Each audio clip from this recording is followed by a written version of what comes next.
நிகழ்ச்சின்றது இதுதான் முதல் தடவை இங்கே நான் வர்றது.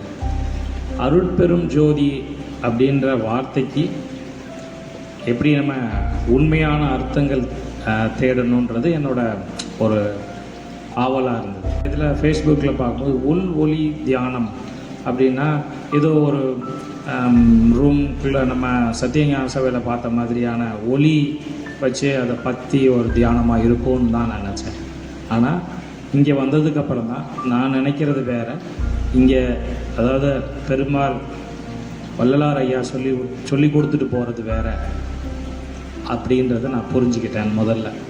ரெண்டாவது, மனம் உருகி நான் ஐயா காலையில் சொல்லும்போது சொல்லியிருந்தாங்க, ஒரு ஐயா பாட்டு படித்தாங்கல்ல காலையில், மனம் உருகி கண்ணீர் வந்தது அப்படின்னா எனக்கு இந்த கிளாஸில் மனசை விட்டு ஒரு அழுகையில் ஒரு சந்தோஷம் அப்படின்றது இன்னைக்கு காலையில் தான்.